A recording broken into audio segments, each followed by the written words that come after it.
what happened is that the attention economy and this race for attention got more and more competitive. And the more competitive it got to get people's attention on, say, a news website, the more they need to add these design principles, these more manipulative design tactics, as ways of holding on to your attention. You don't realize it, but you are being programmed. Social media tools are designed to be addictive. The actual desired use case of these tools is that you fragment your attention as much as possible throughout your waking hours. That's how these tools are designed to use. Well, we have a growing amount of research which tells us that if you spend large portions of your day in a state of fragmented attention, so large portions of your day where you're constantly breaking up your attention, take a quick glance, do a just check, and just quickly look at Instagram, that this can permanently reduce your capacity for concentration. I am especially worried about this when we look at the younger generation coming up, which is the most saturated in this technology. And it's very addictive because if you pull on the slot machine arm enough, you will win. And you never know which pull will reward you. That's an addictive behavior, and it's dopamine that is driving that addiction. So what happens with social media is Robert Sapolsky, who did the foundational research on this at Stanford, calls it the magic of maybe.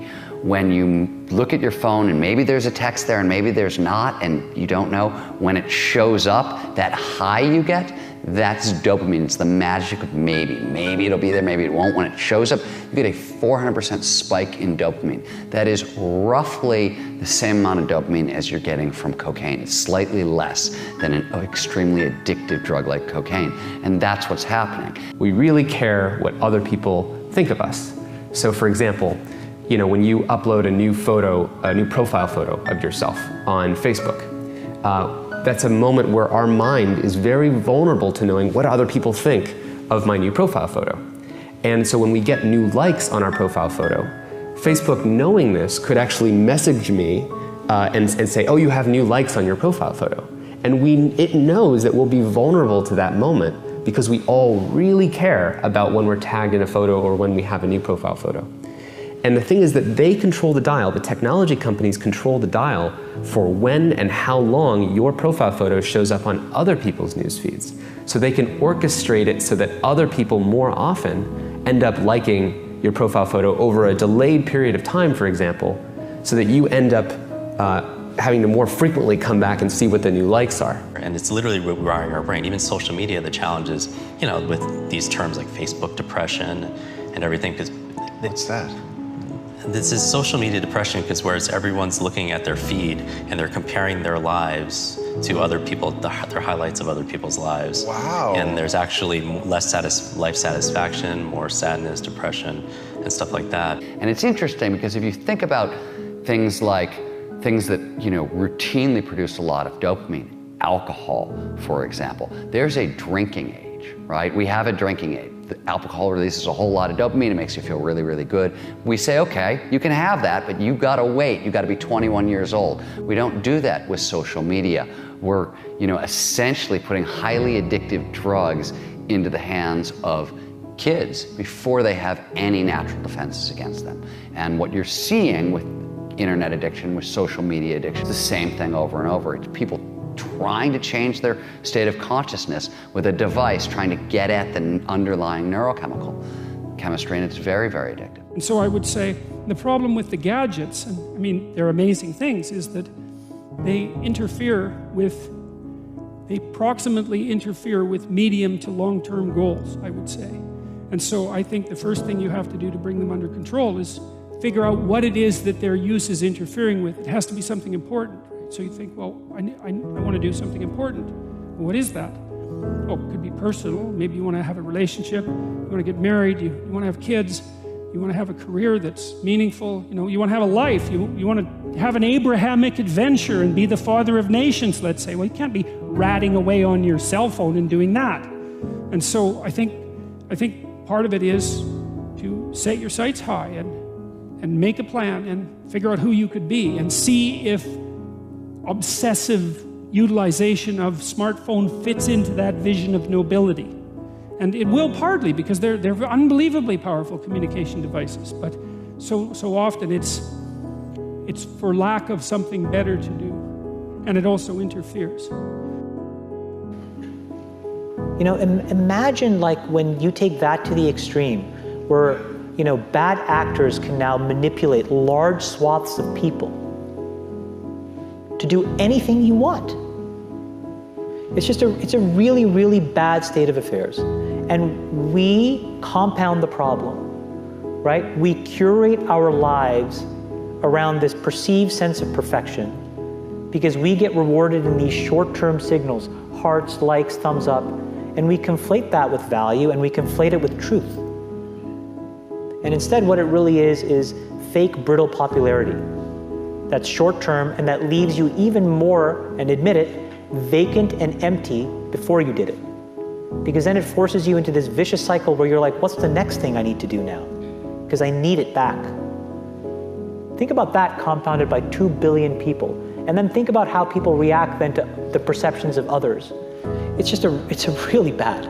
So we know from the research literature that the more you use social media, the more likely you are to feel lonely or isolated. We know that the constant exposure to your friends' carefully curated positive portrayals of their life can leave you to feel inadequate and can increase rates of depression. And something I think we're going to be hearing more about in the near future is that there's a fundamental mismatch between the way our brains are wired and this behavior of exposing yourself to stimuli with intermittent rewards throughout all of your waking hours. So it's one thing to spend a couple hours at the slot machine in Las Vegas, but if you bring a slot machine with you and you pull that handle all day long from when you wake up to when you go to bed, we're not wired from it. It short circuits the brain, and we're starting to find that it has actual cognitive consequences, one of them being this sort of pervasive background hum of anxiety.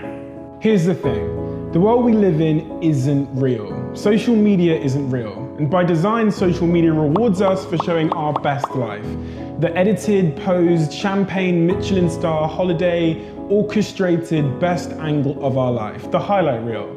But you don't ever see real life, the 99% of our lives, the behind the scenes, the unglamorous, unfiltered, day-to-day, bland normality. And you end up comparing your behind the scenes to other people's fake highlight reel and using others as a mirror or benchmark for how you should look, how successful you should be, or how you should live.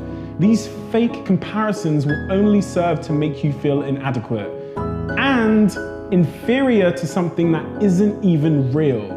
Research continually shows that comparing your life to someone else's creates envy, low self-confidence, low self-esteem, and depression. You compare yourself to other people every single day, consciously or subconsciously, and no matter what I say, you're not going to stop because comparing one thing to another is a natural human thing to do.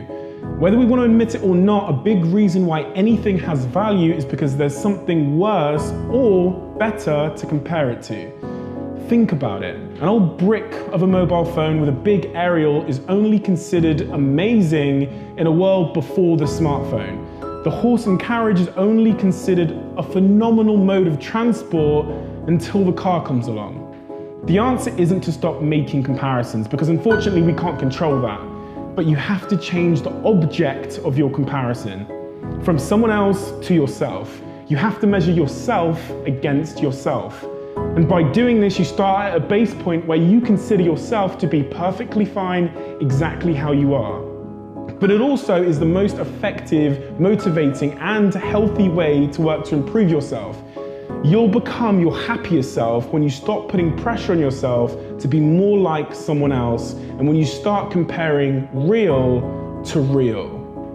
We're in a really bad state of affairs right now, in my opinion. It is eroding the core foundations of how people behave by and between each other. And I don't have a good solution. You know, my solution is I just don't use these tools anymore. I haven't for years. It's created huge tension with my friends, huge tensions in my social circles. If you look at, like, you know, my Facebook feed, I've posted maybe 2 times in 7 years. 3 times, 5 times, it's less than 10.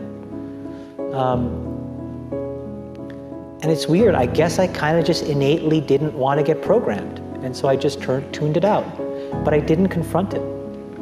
And now to see what's happening, it really bums me out. Back in the 1970s and the early 80s at Xerox PARC, when Steve Jobs first went over and